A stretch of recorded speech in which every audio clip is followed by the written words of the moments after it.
Anjan, Special Crimes Unit Season Number 1. Ominous and scary Indian horror thriller crime drama serial with English subtitles. The cases are supernatural, the police officers human. Together, cops Aditi and Vikrant must solve mysteries from the realm of the paranormal. Episode number 33. In this episode, villagers link a young father's puzzling death to a curse on his family. But Aditi finds that several similar murders have previously occurred nearby. जानते हो सुधिकेत बेटा, मेरा बचपन जो है ना, इसी नहर के आसपास खेल करके बड़ा हुआ है। हाँ, जब हम लोग छोटे थे ना, तो हम इसी नहर के पास एक स्कूल में पढ़ने आया करते थे। और जब हमारे स्कूल की छुट्टी हो जाया करती थी, तो हम दौड़ करके घर ना जा करके यहाँ इस नहर के पास खेलने आ जाया करते थे। हमको इस नहर का ना चप्पा चप्पा पता है। देखो यहीं पर कोई एक रास्ता था, मैं तुमको दिखाता हूँ। आसपास में ही शॉर्टकट था एकदम। हमारे स्कूल से सीधे यहीं आ जाया करता था। शायद यहीं होगा।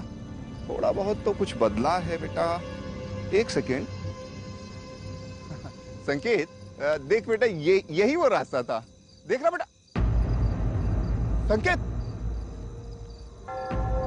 संकेत, संकेत, संकेत बेटा, संकेत।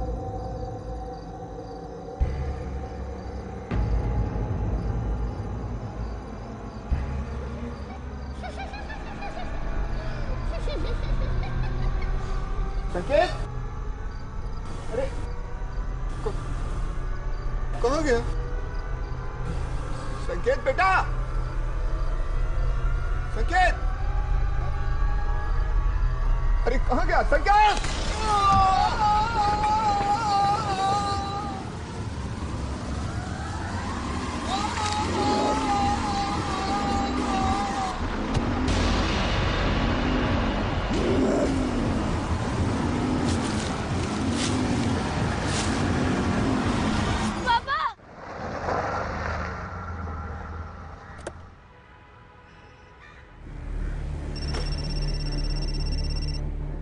Good morning sir. आदिति, तुम डॉक्टर शर्मा के क्लिनिक पहुंच गई? सर, मैं डॉक्टर शर्मा की क्लिनिक के बाहर ही हूँ। यहाँ से फिर स्टेशन जाऊंगी। मैंने इंस्पेक्टर संजीव को इन्फॉर्म किया हुआ है। सर, अब विक्रांत की तबीयत कैसी है? विक्रांत को देखने मैं हॉस्पिटल ही जा रहा हूँ। आदिति, मैं समझ सकता हूँ कि तुम्हें उसकी बहुत चिंता हो रही है, पर मैं हूँ यहाँ। तुम बस केस जल्दी सॉल्व करने की कोशिश करो, ठीक है? डॉक्टर शर्मा बता रहे थे कि निशा और उसका बेटा काफी डरे हुए हैं, उनकी जान को खतरा है। जी सर, मैं डॉक्टर शर्मा से बात करके आपको इन्फॉर्म करती हूँ। ठीक है। Okay sir. डॉक्टर शर्मा, मुझे निशा से मिलना है। आपने कहा कि उनकी पति की डेथ बहुत अजीब तरीके से हुई है। मुझे उस बारे में उनसे बात करनी है। जी मैडम, एक्चुअली उनका बेटा यहीं एडमिट है, वो अभी उनके पास ही हैं। आप उनसे मिल सकती हैं।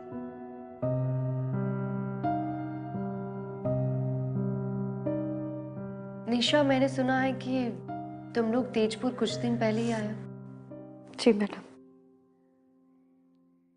हम लोग मुंबई में रहते हैं। कुछ दिन पहले ही हम यहाँ गांव में आए हैं अपने जेठ जी के अंतिम संस्कार के लिए। उनकी मौत भी हमारी जमीन के बीचों बीच में हुई थी। डॉक्टर शर्मा कहते हैं कि उनकी मौत भी पानी में डूबने की वजह से हुई थी। लेकिन मैडम, हमारी जमीन के आसपास दूर दूर तक कहीं कोई पानी नहीं है। मैडम, डॉक्टर कहते हैं कि परम की डेथ भी पानी में डूबने की वजह से हुई है। ये कौन कर रहा है, कैसे कर रहा है, कुछ समझ में नहीं आ रहा मैडम। और मैडम, यहाँ पर सब लोग कह रहे हैं कि हमारे परिवार पर किसी तरह का श्राप है। कैसा श्राप? कहते हैं कि किसी बड़े बुजुर्ग, किसी पूर्वज का, मतलब कोई बुरा साया है जो हमें तब तक नहीं छोड़ेगा जब तक कि हम इस गांव में हैं। क्या आप भी इस बात पे विश्वास करती है कि आपके परिवार पे कोई श्राप है? नहीं मैडम, बल्कि मुझे तो ऐसा लगता है कि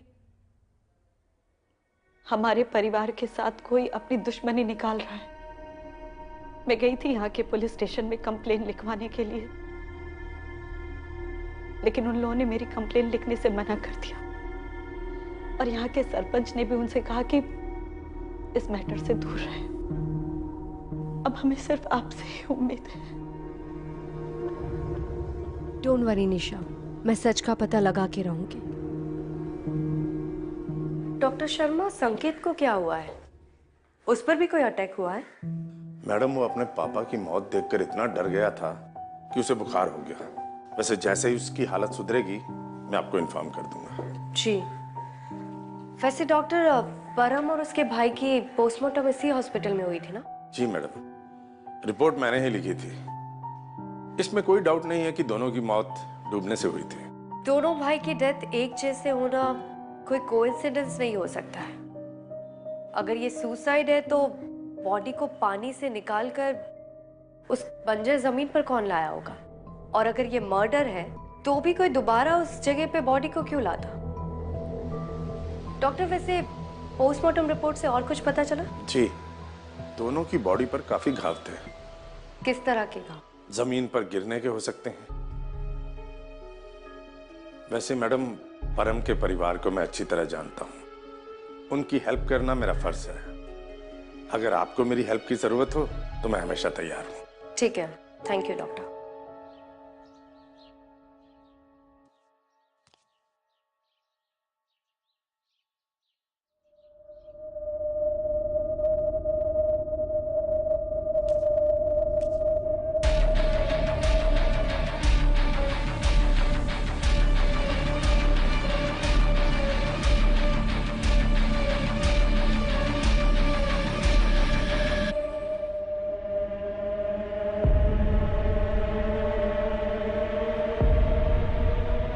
सरपंच जी, मैडम अदिति शर्मा, मुंबई पुलिस।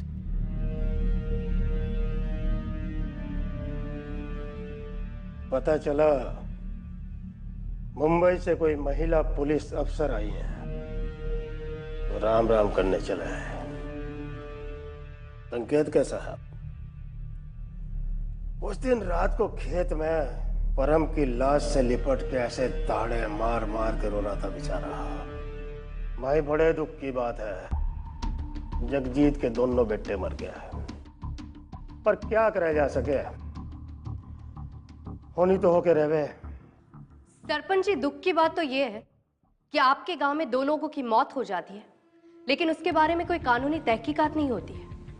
तहकीकात करना चाहो हो कर लो, और एक बात सुन लो, तहकीकात करने से होने वाला कुछ नहीं है, क्योंकि इस गांव में जो कुछ भी हुआ है वो हमारे से ज्यादा किसी को नहीं पता। वो तो मुझे अच्छे से दिख रहा है यहाँ पर क्या होता है। परम और उसके भाई की मौत हुई थी पानी में डूबने से, पर दोनों की बॉडी मिली उस बंजर जमीन से। तो मरने के बाद दोनों की बॉडी वहां किसने रखी होगी? आपसे बेहतर तो कोई नहीं जानता है ना। तो बताइए सब कुछ कैसे हुआ? चुप क्यों है सरपंच जी? बोलिए ना। ये कोई तरीका है सरपंच जी से बात करने का? ये भी कोई तरीका नहीं है पुलिस ऑफिसर से बात करने का। चुपचाप यहाँ से निकलिए और हमें अपना काम करने दीजिए। संजीव, समझा ले अपनी मैडम को।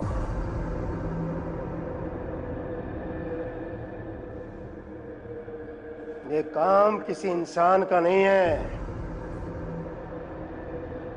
बुरा साया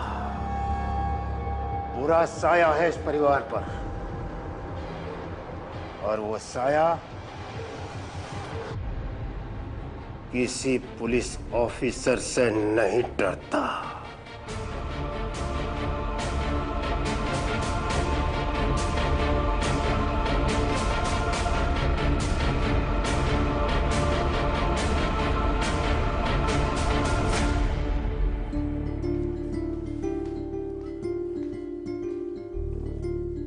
माफ करिए मंडल, लेकिन यहाँ चलती सिर्फ पंचों की है। अगर हम उनके विरोध में जाएंगे तो पूरे गांव में दंगे फसाद करा देंगे और फिर हमको कंट्रोल करना मुश्किल हो जाएगा। पुलिस में होकर आप ये बात कर रहे हैं? क्या करें मैडम, आप तो यहाँ से चली जाएंगी, लेकिन संभालना तो हमको ही पड़ेगा। ड्यूटी मैं अपनी पूरी निभाऊंगा, लेकिन ये बात पंचों तक नहीं जानी चाहिए मैडम। आपको तो पता ही ना, गाँव को शांत रखने के लिए ये सब करना ही पड़ता है। गाड़ी निकालो, क्राइम लोकेशन पर जाना है।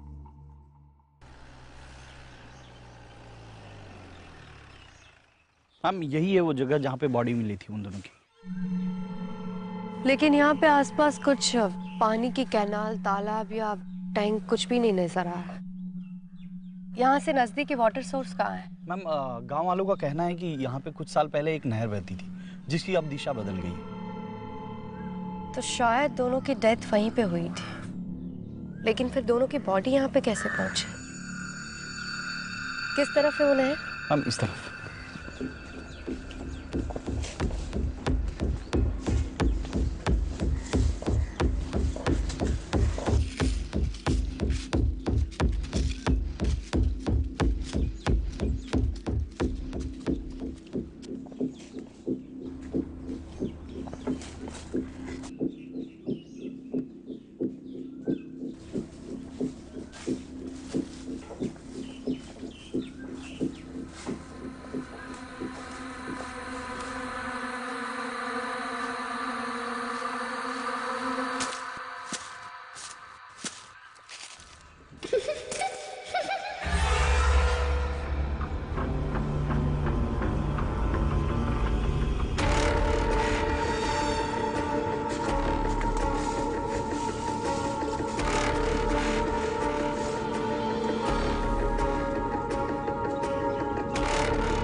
मैडम जी यहाँ आइए, यहाँ।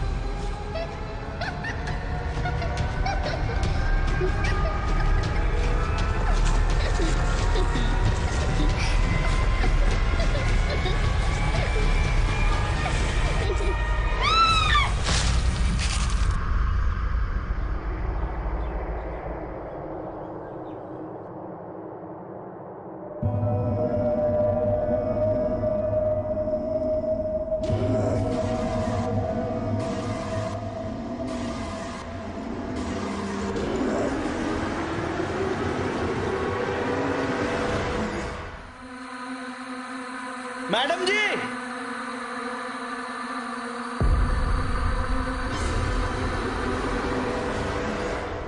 प्लीज हमें जाने दीजिए सर। Sir please. कौन है ये दोनों? हम दोनों झाड़ियों के पीछे छुपे थे, मुझे देखकर भागने लगे। स्टेशन का नाम लिया तो रो रहे हैं। मैडम जी प्लीज हमारी बात तो सुन लीजिए एक बार। चलो पुलिस स्टेशन जाके बात करते हैं।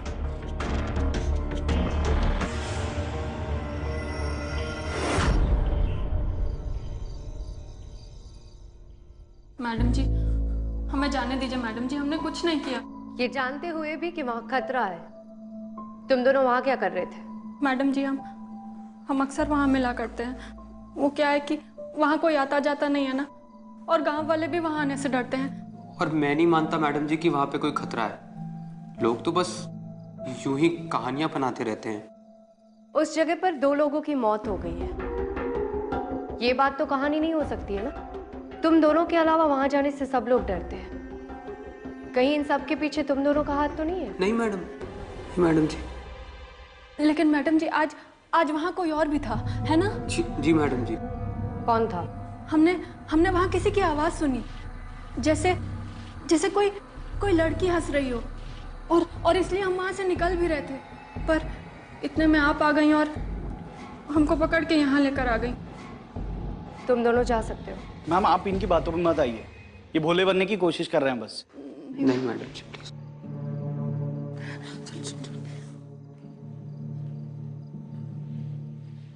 यादव, जब तुम दिव्या और जीत को पकड़ने गए थे तब मैंने भी उस जगह पे एक लड़की को देखा था।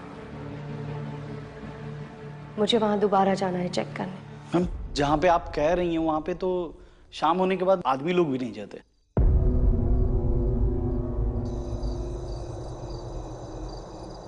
भाई अरे चल अमन, आज इस किस्से को खत्म ही कर देंगे हम।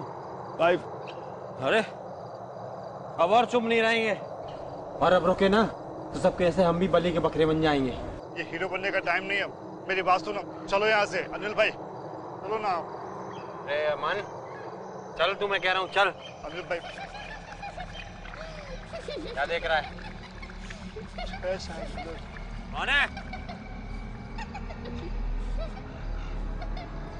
अनिल भाई कहाँ जा रहे हो?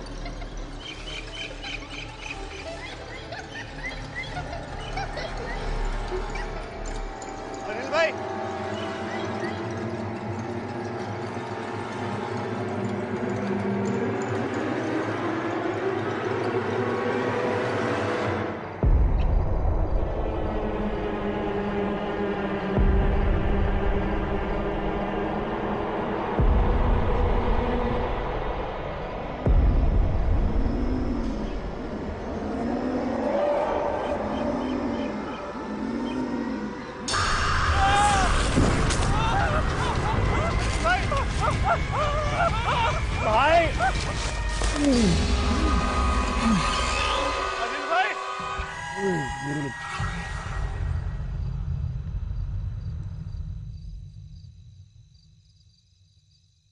अदिति मैडम, आपने सही कहा था, अनिल की मौत डूबने से ही हुई है। मैं जाकर रिपोर्ट तैयार करता हूँ। जी डॉक्टर। यादव, अनिल की फैमिली को इन्फॉर्म कीजिए।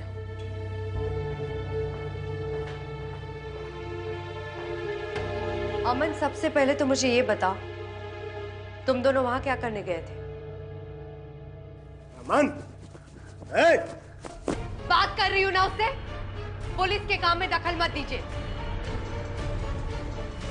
अमन बताओ, तुम दोनों वहां क्यों गए थे और वहां जाते ही तुम दोनों के साथ क्या हुआ? मैंने तो भाई को बहुत समझाया उन्हें, पर उन्होंने मेरी एक नहीं सुनी। भाई के सर पर भूत सवार था। वो वहां जाकर हमलावर से बदला लेना चाहते थे, जिन्होंने हमारे परिवार को, हमारे पिता, हमारे दादा, हमारे भाई की जान ली थी। उन सबको सजा दिलाकर वो हीरो बनना चाहते थे।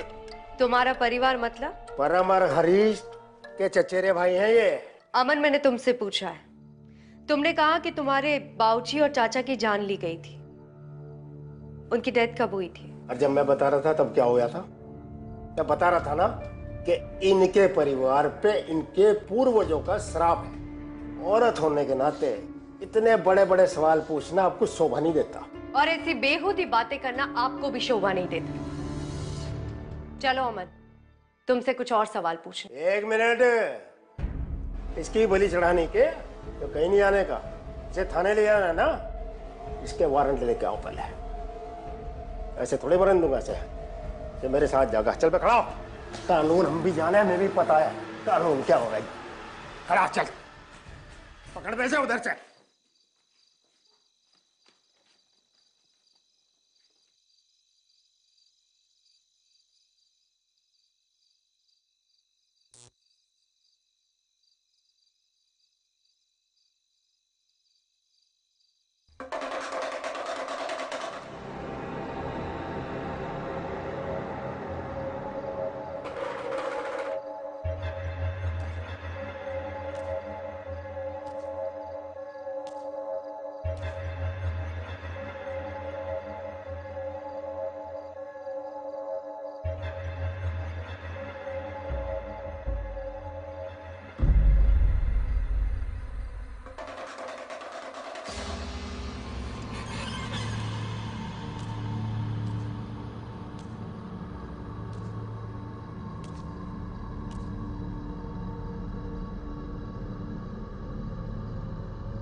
मैम मैं दूसरा मंगवा देता हूँ। नहीं, उसकी कोई ज़रूरत नहीं है। मैम आप कुछ खोज रही हैं तो फिर मैं मदद कर दूं आपकी? जिसकी मदद करनी चाहिए उसकी तो की नहीं। मेरी मदद करने के लिए सबसे पहले आपको अपनी ड्यूटी ईमानदारी से निभानी होगी। मैम मेरी पोस्टिंग यहाँ पे 1 साल पहले हुई। मुझे इन सब चीज़ों के बारे में बिल्कुल भी नहीं पता था। मेरे सीनियर ऑफिसर जो इसके पहले थे, मे भी उनको पता हो, लेकिन वो अभी सस्पेंड है। मैम सुना है कि पास वाले गांव में रहते हैं। मैं पूरी कोशिश करूंगा कि उनकी सारी डिटेल्स और इन्फॉर्मेशन आपको दे दूं। आप उनकी कॉन्टैक्ट डिटेल्स मुझे दे दीजिए, ये काम भी मैं खुद ही कर लूंगी। मैम इसके पहले जितने भी ऑफिसर्स थे, इन पंचों ने उनकी ज़िंदगी खराब कर दी और इसी की वजह से मैं अब तक चुपचाप बैठा हुआ था। लेकिन मैं आपको भरोसा दिलाता हूँ मैम, मैं जितना जल्दी हो सकेगा उतना जल्दी इंस्पेक्टर बलवंत का सारा डिटेल आपको दे दूंगा, और हो सका तो मैं उनको यहाँ पे लेके आऊँगा। आप खुद उनसे बात कर लीजिएगा। ठीक है। मैम मुझे भूत प्रेत, साया, श्राप, इन सब चीज़ों पे कभी भरोसा नहीं था, लेकिन अमन के साथ जो हुआ उसके बाद मुझे ऐसा लगता है कि कुछ तो है। और अगर अमन निर्दोष है तो फिर अनिल को मारा किसने? मुझे भी लगता है ये सब कुछ अमन ने नहीं किया है। अनिल की मौत भी डूबने से हुई है, और अमन फिजिकली इतना स्ट्रांग नहीं है कि वो अनिल की बॉडी पानी से खींच के ला पाए। आप बिल्कुल सही कर रहे हैं मैम।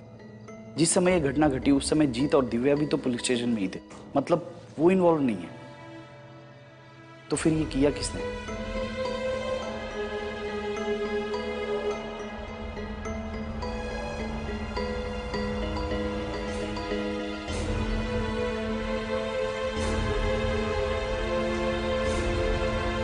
जैन मैम, हम ये हैं इंस्पेक्टर बलवंत। मैम, इंस्पेक्टर सजीव ने मुझे सारी बात बता दी है, और मेरे पास जो भी इंफॉर्मेशन थी मैं वो सब लेकर आया हूँ। मैम, मेरे टाइम पे यहाँ जितनी भी मौतें हुई उन सब की मैंने पूरी तहकीकात की, लेकिन सच तक पहुँचने से पहले ही राजेंद्र चौधरी और उनके पिताजी ने मुझ पर रिश्वत लेने का झूठा इल्ज़ाम लगाकर मुझे सस्पेंड करवा दिया। राजेंद्र चौधरी मतलब सरपंच? जी। उनका इस केस में क्या इन्वॉल्वमेंट है? मैम, ये जो खेत जिनमें अटैक्स हुए हैं ये सब भानु प्रताप चौधरी की ज़मीन है, और भानु प्रताप चौधरी ने मरने से पहले ही अपनी वो ज़मीन और उसमें बहने वाली नहर अपने तीनों बेटों के नाम बराबर हिस्सों में बांट दी थी।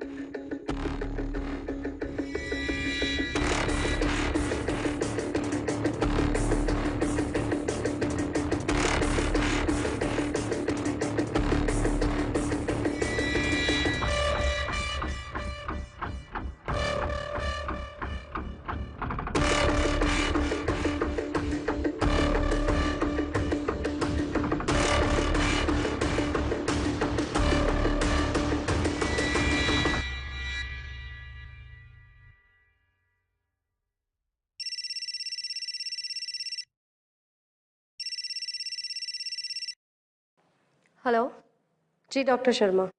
संकेत को होश आ गया। ठीक है, मैं अभी आती हूँ।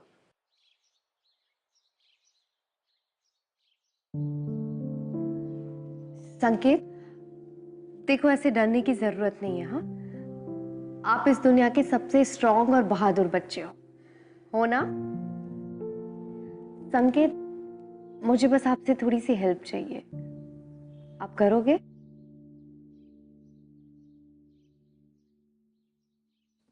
Good boy.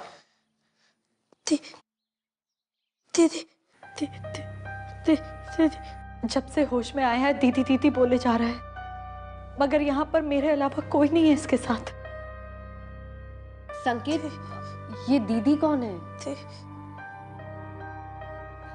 आपने उस दीदी को कहाँ देखा? कहीं आपने उस दीदी को वो उस बंजर जमीन पे तो नहीं देखा? संकेत, वो आपको और कहीं दिखी थी? कहाँ?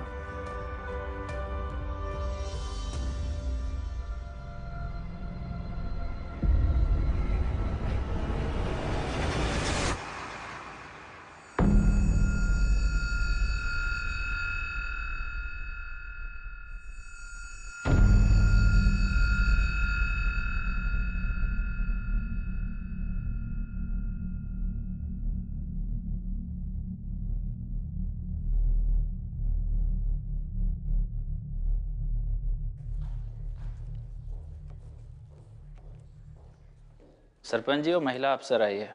महिला अफसर आई? जी। भेजो अंदर, भेजो। जी सर।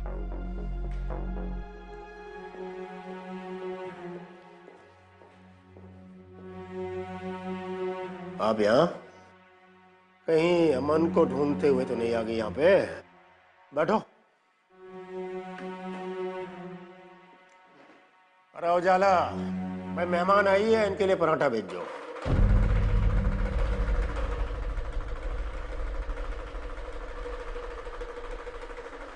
अरे विश्वास, क्या शोर मचा रखा है? अरे उजाला, इधर खेलने को कोई दूसरा खिलौना नहीं दे सकती क्या?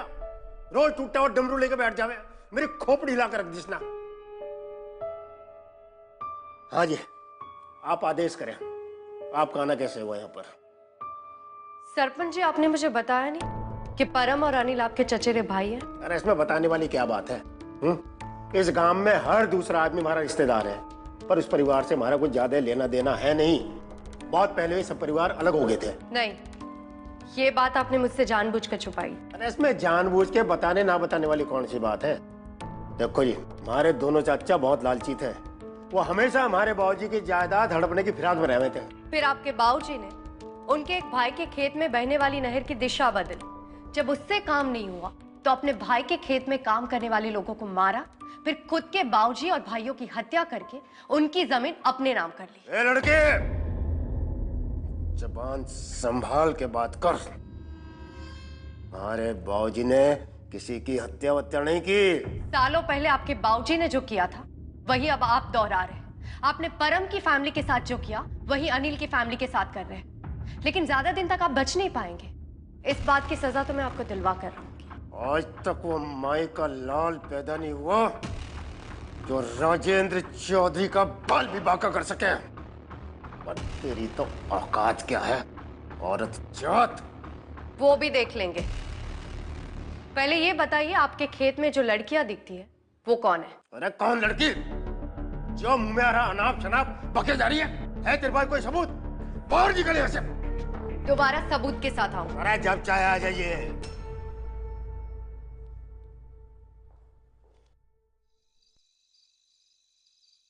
मैडम, आपने जो फाइल मंगवाई थी ये रही। इसमें पिछले 15 साल में हुए हर बच्चे के जन्म की डिटेल है।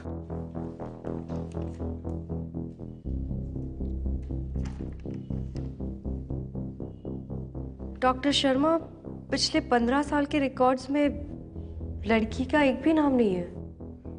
आपके गांव की लड़कियां कहाँ हैं? अब क्या बताएं? इस गांव में बच्चे के पैदा होते ही सबसे पहला सवाल यही पूछते हैं कि बेटा हुआ है या बेटी। बेटी का जन्म हो तो मातम मनाया जाता है यहाँ। डॉक्टर शर्मा, आपने ये सब कुछ रोकने के लिए कभी कोशिश नहीं की? कोशिश की। जैसा कि मैंने आपको पहले बताया, 1-1.5 साल पहले ही इस गांव में मैं ट्रांसफर होकर यहाँ आया हूँ। मैंने सच जानने की बहुत कोशिश की, लेकिन किसी ने मेरा साथ नहीं दिया। ये कोशिश मैं आज तक करता आ रहा हूँ ताकि कहीं से कुछ भी सच पता लगे, लेकिन उसका असर ये हुआ कि मरीजों ने अस्पताल में आना बंद कर दिया। मैं ये चाहता था कि यहाँ के मरीज अपना इलाज करते रहें, इसलिए मैं चुप रहा। थैंक यू, आप जा सकते हैं। नमस्कार जी।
आपका नाम क्या है? अनरित। ये अमन का घर है? मम्मी मम्मी कोई आया है। कौन है आप? और अंदर कैसे आ गई? जी मैं एसपी अदिति हूँ, मुंबई पुलिस। आपसे अमन के बारे में कुछ बात करनी है। मैं कुछ नहीं जानती, आप चले जाइए यहाँ से। देखिए मैं जानती हूँ कि आपका लड़का असलियत में लड़की है।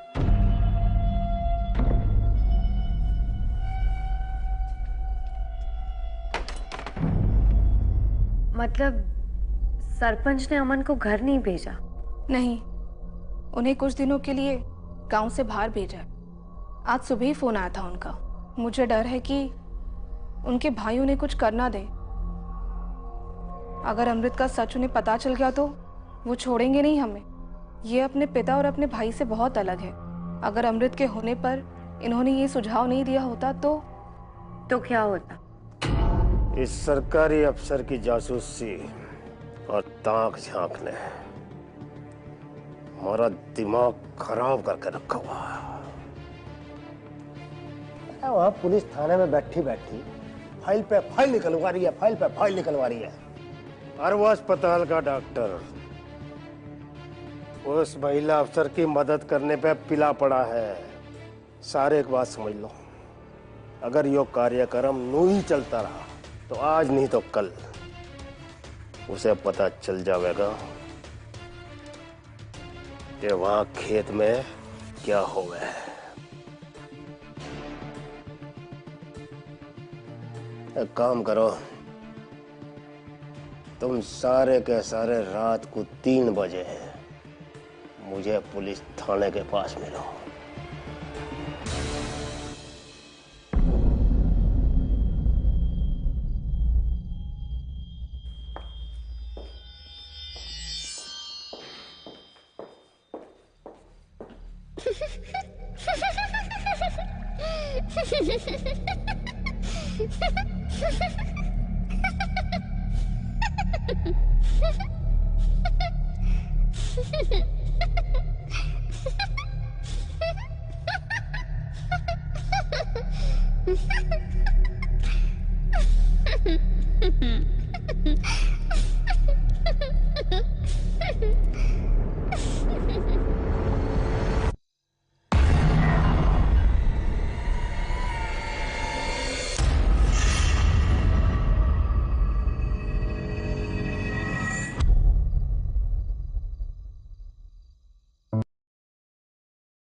निशा,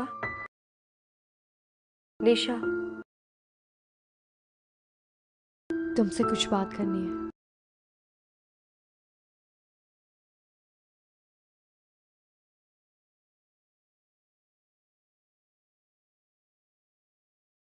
निशा, 6 साल पहले तुम्हारे यहाँ बच्ची पैदा हुई थी, वो कहाँ है? आप ये सवाल क्यों पूछ रही है मैडम?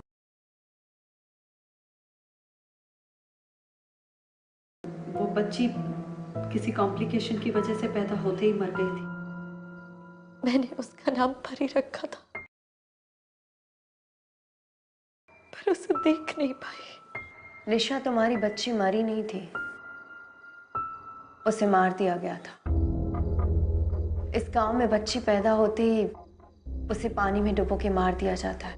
नहीं, अगर ऐसा कुछ होता तो परम ने मुझे जरूर बताया होता।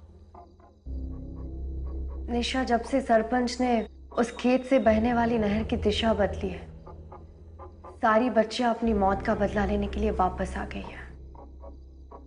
12-13 साल पहले भी जब उस नहर की दिशा बदली गई थी, अनिल के बाबूजी, उनके दादाजी और उनके कुछ लोगों के साथ ऐसा ही हुआ था। और मुझे डर है कि अब वो बच्चियां सिर्फ खेत तक सीमित नहीं रहेगी, वो अपना बदला पूरा करने के लिए इस गांव को बर्बाद कर देगी। लेकिन अगर ये बच्चियां जो पैदा होते ही मारी गई थी, ये अपना बदला ले रही हैं, तो तो संकेत ने उस दिन उस जगह पर किसी दीदी को कैसे देखा? हाँ, तो कोई बच्ची होनी चाहिए थी ना।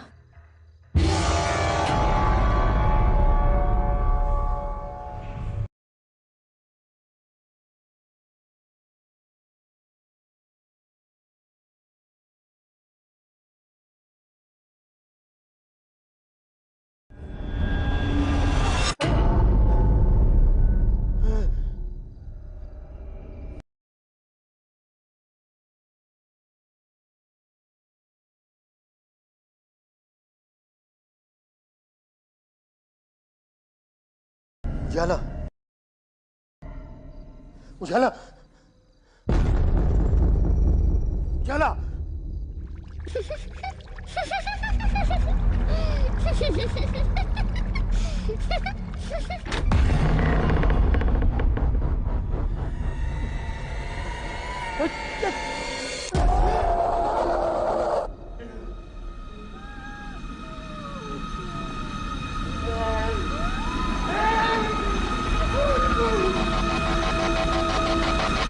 निशा, मैंने डॉक्टर से और पुलिस रिकॉर्ड्स में चेक किया तो मुझे पता चला कि तुम्हारी, अनिल की और सरपंच की बेटी को पैदा होते ही मार दिया गया था।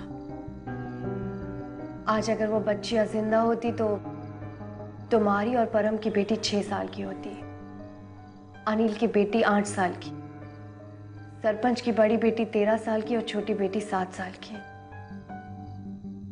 निशा, ये वही लड़कियां हैं जिसे संकेत ने उस बंजर जमीन पर देखा था। मैडम, तो फिर उस रात अमन पर अटैक क्यों नहीं हुआ? सिर्फ अनिल पर क्यों? मुझे भी लगा था कि अमन ने भी अपनी बेटी को मारा होगा, लेकिन जब मैं उसके घर गई तो मुझे पता चला कि उसने गांव वालों से झूठ बोला था कि उनके वहां बेटा पैदा हुआ है। इतने सालों तक उसने गांव वालों से झूठ बोला सिर्फ अपनी बच्ची की जान बचाने के लिए। मतलब कि संकेत ने परी को देखा और परी ने परम को। निशा, संभालो अपने आप को। देखो निशा, अब तक तो वो बच्चियां सिर्फ खेतों में अटैक कर रही थी, लेकिन उनके अंदर इतना गुस्सा और दर्द है कि वो सिर्फ वहीं तक सीमित नहीं रहेगी, वो हॉस्पिटल तक पहुंच गई है।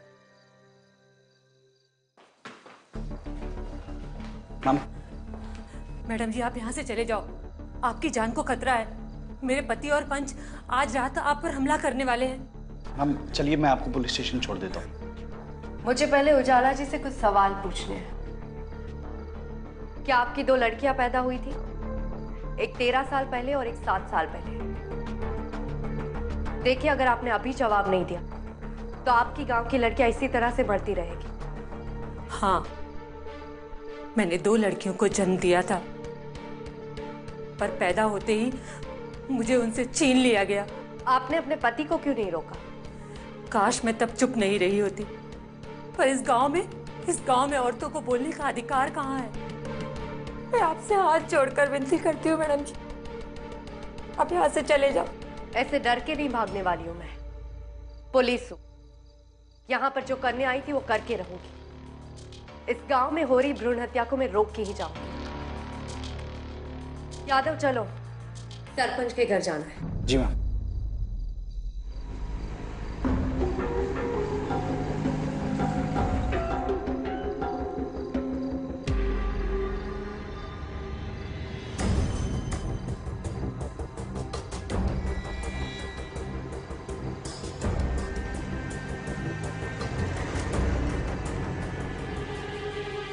ये तो इनकी गाड़ी है।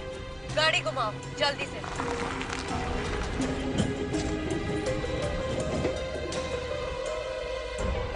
क्या हुआ? मैडम देखता हूँ।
एक मिनट गाड़ी रोको।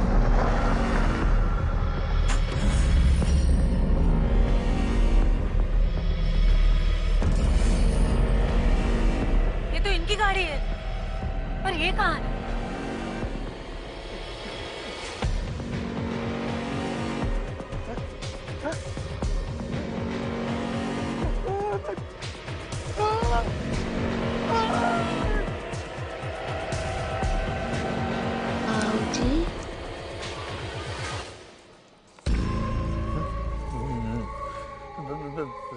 नहीं नहीं मैं किसी का बाबूजी नहीं हूँ। नहीं मैं बाबूजी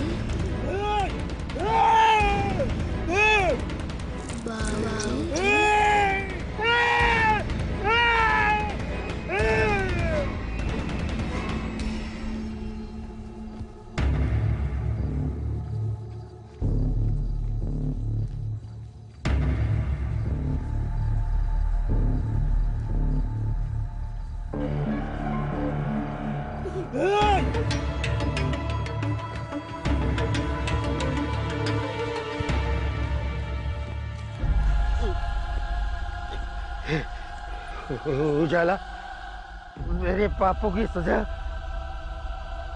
हमारी बेटी या बेटी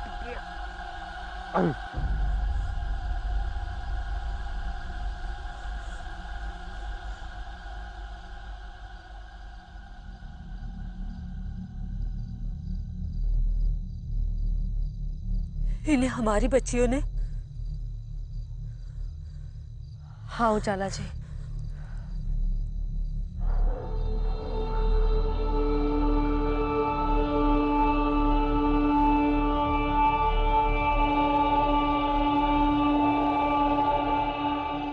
वो अभी यहीं पे।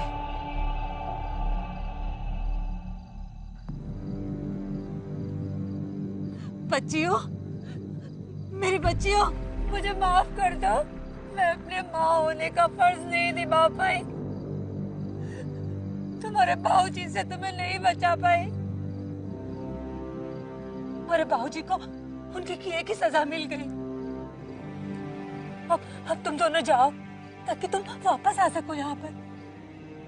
और इस बार तुम मेरी बच्चियां बनकर आओ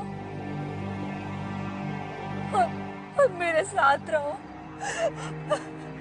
देखो, मैं जानती हूँ इस गांव की लड़कियों के साथ बहुत गलत हुआ है, लेकिन अब तुम लोग इस दुनिया में नहीं रह सकते हो। तुम लोगों को ये दुनिया छोड़कर जाना होगा।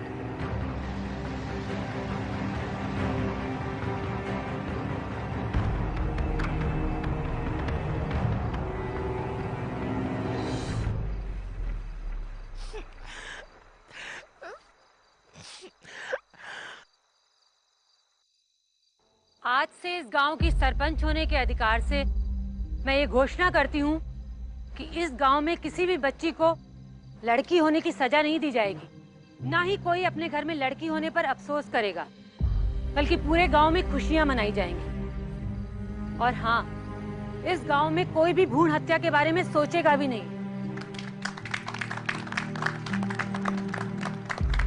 थैंक यू मैडम जी। मैं पूरी उम्मीद करती हूँ कि अब इस गांव में बदलाव जरूर आएगा। इस गांव में लड़कियों को वही जगह मिलेगी जो लड़कों को मिलती है। मुझे भी यही उम्मीद है निशा, लेकिन एक दिन में किसी की सोच बदलना इतना आसान नहीं है। कुछ लोग अपनी गलतियों से सीखते हैं और कुछ लोग ऐसे होते हैं जिन्हें अंजाम भुगतने के बाद ही सीख मिलती है।